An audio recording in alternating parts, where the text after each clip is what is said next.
देखिए बच्चों, हमने पुनः एक नोट लिया है जिसके आधार पर प्रश्न बता रहा है। तो नोट क्या है?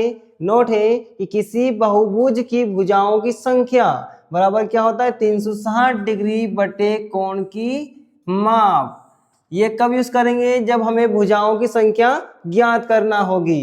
जैसे इसके आधार पर प्रश्न है, एक समबाहुभुज की भुजाओं की संख्या ज्ञात कीजिए।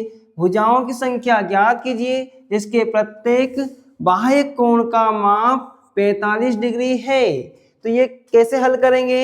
ये हम इस सूत्र की मदद से करेंगे। ये होता है, दिया है आपको, क्या दिया है? कोण की माप दी है। कोण की माप कितनी है? 45 डिग्री। चलो सूत्र लिखते हैं। ये होता है आपके पास, चूंकि भुजाओं की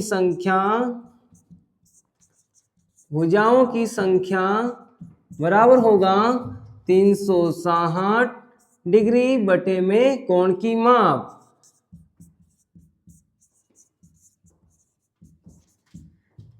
तीन सौ 360 डिग्री को हम वैसे ही लिख देंगे और कोण की माप कितनी दे रखी है आपको?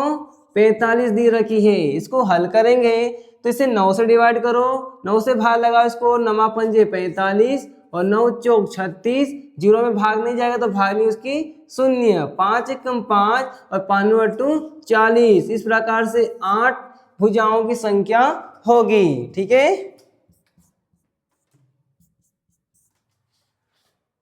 ठीक सर।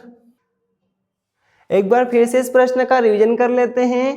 प्रश्न में आपको दिया था कि भुजाओं की संख्या ज्ञात कीजिए जिसके प्रत्येक बाह्य कोण का माप कितना दिया है? 45 डिग्री।